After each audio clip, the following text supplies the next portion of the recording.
नमस्ते साथीहरू, यहाँ सबैजनालाई पुनः स्वागत गर्न चाहन्छु यस च्यानलमा। साथीहरू, आज मैले HRD कोरिया र EPS नेपाल बीच भएको आजको बैठक र यसका निर्णयहरू सम्बन्धी सानो सामग्री लिएर उपस्थित भएको छु। सञ्जालहरूमा हिजोदेखि एउटा न्युज भाइरल भइरहेको छ। जनवरी 20 तारिकबाट पहिलो चरणको परीक्षा सुरु हुने भनेर भाइरल भइरहेको छ। म यहाँहरूलाई सुरुमै के भन्न चाहन्छु भने त्यो न्युज गलत छ, त्यो फेक न्युज हो। त्यो न्युजको कुनै आधिकारिकता छैन। र अर्को कुरा, म यहाँ तपाईलाई नोटिस पनि देखाउन चाहन्छु। EPS नेपालको वेबसाइटमा गएर अहिले नयाँ नोटिस कुनै पनि आएको छैन। नयाँ नोटिसमा तपाईँ देख्न सक्नुहुन्छ कोभिडसँग सम्बन्धित सूचना आएको छ। यो आजकै हो। त्योभन्दा अघिल्लोमा कोरिया जाने कामदारहरूको सूचनाको आएको छ। त्यस पछाडि फ्लाइट लिस्टको रेगुलर जुन आइरहने न्युज छ त्यो आएको छ नोटिसमा। र अर्को, त्योभन्दा अगाडि सिप बिल्डिङमा सहभागी परीक्षार्थीहरूले म्यानुफ्याक्चरमा फारम भर्ने म्याद सम्बन्धी सूचना भनेर आएको छ। यो आधिकारिक सूचना तपाईहरूले यही EPS नेपालको वेबसाइटमा गएर आफैले पनि प्राप्त गर्न सक्नुहुन्छ। तपाईहरू गलत सूचनाको पछाडि नलाग्नुहोला। कयौं फेसबुक पेजहरू बनाएर फेक न्युज चाहिँ भाइरल बनाइरहेका छन्, त्यो गलत हो। र अर्को कुरा चाहिँ म यहाँहरूलाई के जानकारी गराउन चाहन्छु भने HRD कोरिया र EPS नेपाल बीच हिजो मिटिङ भएको छ यही सम्बन्धमा। र त्यो मिटिङको सम्बन्धमा मैया कडेलले भन्नुभएको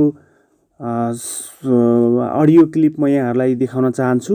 त्यस्तै गरी अर्को के जानकारी प्राप्त भएको छ भने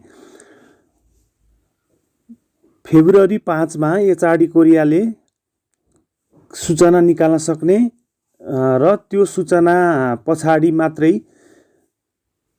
इक्जामको डेट फिक्स गर्ने भन्ने जानकारी पनि आएको छ। त्यो यहाँहरूलाई म आधिकारिक रूपमै देखाउन चाहन्छु। र जनवरी 20 को कुरा चाहिँ के रहेछ भने जनवरी 20 मा चाहिँ जसरी अहिले जसले फर्म भर्नुभयो त्यो फर्म भर्नेहरूको डाटा इन्ट्री चाहिँ गर्ने काम चाहिँ जनवरी 20 सम्म सकाउने भन्ने कुरा चाहिँ उहाँहरूको मिटिङमा छलफल भएको रहेछ। त्यस पछाडि फेब्रुअरी 5 मा इक्जाम लिने, त्यो इक्जाम पछि चाहिँ के अरे त्यो फेब्रुअरी 5 मा सूचना आउने, त्यो सूचना पछाडि इक्जामको मिति आउँछ। र एउटा जानकारी चाहिँ के आएको छ भने 3 चरणमा इक्जाम हुने। 3 चरणको इक्जाममा पहिलो चरणमा 47,000, दोस्रो चरणमा 80,000 र तेस्रो चरणमा बाँकी रहेकाहरू सबैको इक्जाम लिने भन्ने चाहिँ HRD कोरिया र EPS नेपाल बीच सहमति भएको छ। र अर्को कुरा, अब 47,000 को एकैचोटि पहिलो चरणमा इक्जाम लिँदाखेरि एकैचोटि इक्जाम हुने होइन, एकै दिन इक्जाम हुने पनि होइन।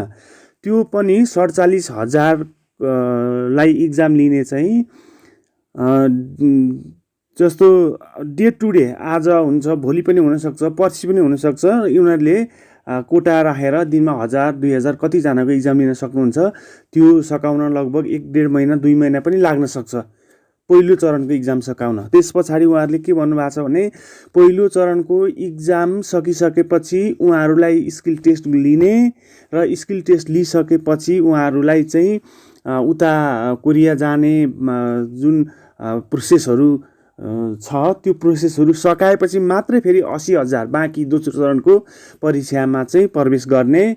र दोस्रो चरणमा पनि त्यसै गरी भाषा परीक्षा सकेर स्किल टेस्ट पनि सकेर अनि अरू प्रक्रियामा गइसके पछाडि मात्रै फेरि तेस्रो चरणको इक्जाम लिने भन्ने उहाँहरूको चाहिँ EPS नेपाल र HRD कोरिया बीच चाहिँ सहमति भएको भन्ने कुरा चाहिँ डाइरेक्टर, अहिले नवनियुक्त डाइरेक्टर मैया कडेलले चाहिँ सुनाउनु भएको छ। र हल्लाको पछाडि यहाँहरू नलाग्नु होला। म तपाईँहरूलाई म यहाँ कडेलसँग भएको सानो क्लिप यहाँ सुनाउन चाहन्छु। फेब्रुअरीको 5 तारिकदेखिबाट चाहिँ हामी सूचना प्रकाशित गरेर लट वाइज रूपमा हामी यसलाई अगाडि बढाउँछौँ भनेर भन्नुभएको छ र त्यसको लागि 3 लटको रूपमा हामी अगाडि बढाउँछौँ। पहिलो लटमा हामी 47,000 जतिको हामी भाषा परीक्षा लिन्छौँ। भाषा परीक्षा लिइसकेपछि फेरि हामी स्किल टेस्टमा जान्छौँ र स्किल टेस्टहरू गरिसकेपछि 47,000 को लट आउट भइसकेपछि अनि हामी दोस्रो लट 80,000 को दोस्रो लट हाल्छौँ। अनि दोस्रो लट पनि हामी सकिसकेपछि चाहिँ अनि फेरि उहाँको स्किल टेस्ट गरेर उहाँहरूलाई फेरि छानेर उहाँहरूलाई उडाइसकेपछि जति बाँकी हुनुहुन्छ उहाँहरूलाई फेरि तेस्रो लट गरेर हामी यसरी लट वाइज चाहिँ गरौँ भन्ने कुराहरूमा हामी सहमत भयौँ। र साथीहरू, यसै गरी यहाँहरूले यो EPS नेपाल को आधिकारिक वेबसाइट epsnepal.gov.np मा गएर आफैले आधिकारिक सूचनाहरू हेर्न सक्नुहुन्छ। सबै कोरिया कामदार पठाउनेसँग सम्बन्धित सबै समाचारहरू, नयाँ अपडेटहरू, नयाँ सूचनाहरू चाहिँ यही वेबसाइटमा चाहिँ तुरुन्त अपडेट हुन्छ। यहाँहरूले यो वेबसाइट खोलेर तपाईँले न्युजमा लेटेस्ट न्युजमा गए पनि हुन्छ र नोटिसमा क्लिक गर्नुभयो भने तपाईँलाई अहिले ताजा नोटिसहरू चाहिँ यहाँ देखाउँछ र अरू हल्लाको पछाडि यहाँहरू नलाग्नु होला।